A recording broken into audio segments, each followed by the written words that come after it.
and new details emerge about this weekend's deadly shootout and chase in Albuquerque and the man behind it. Good afternoon. Albuquerque Police continue to investigate the motive in the cross-city shooting spree that left 3 APD officers and 1 deputy shot, the suspect dead. The shooting spanned all the way from near Broadway and Avenida Cesar Chavez to 4th and Montano, where the suspect crashed the APD cruiser he stole, and officers opened fire Saturday. The man behind it, 35-year-old Christopher Chase, who unleashed shots from an assault rifle. This mugshot shows that tattoo police have been telling us about, reading "Cop Killer." It is written on his knuckles. During that spree and chase, Chase shot 3 APD officers and 1 deputy. That deputy, 15-year-old veteran Robin Hopkins, was the most severely injured. She remains in the intensive care unit with a gunshot to the leg. And APD has just released the names of those other officers, their APD officers who were shot.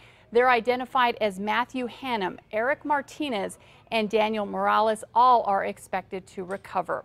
And today we're also learning a minute-by-minute account of just how police responded to this shooting. News 13's Chris McKee is in the Newsplex with details.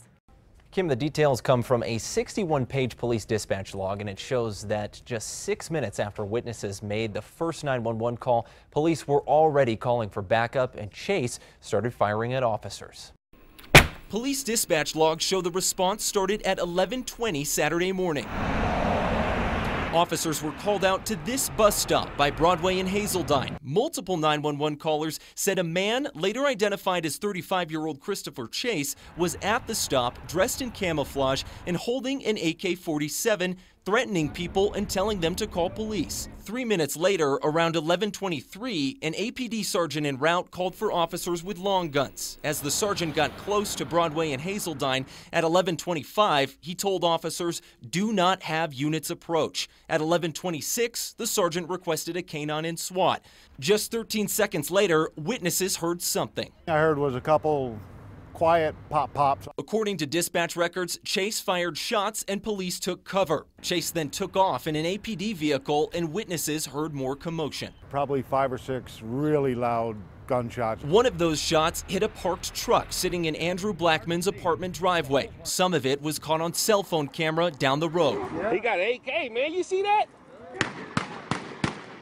Witnesses say one of the shots fired hit an officer at Cole and Broadway, where this abandoned police car sat. 11:31, dispatchers report the officer has been shot in the leg. Police say Chase continued north up Broadway, shooting and driving. By 11:36, 5 minutes after the first officer was reported shot, another sergeant authorized deadly force. As Chase kept driving, at 11:42, dispatchers disabled the police radio in the car Chase stole. But 4 minutes later, at 11:46, dispatchers hear a deputy has been shot.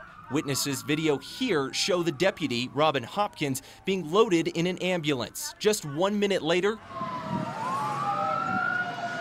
witnesses recorded this video after Chase crashed into the Phillips 66 gas station on 4th and Montano and was killed.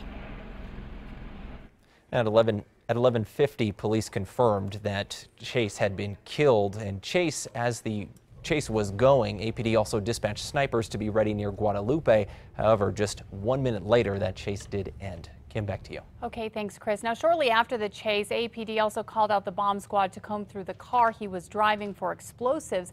They did not find anything, and we did get an update on the officers who were injured. 2 of them were treated that day on Saturday and released from the hospital. 1 does remain in the hospital. That officer is identified as Daniel Morales.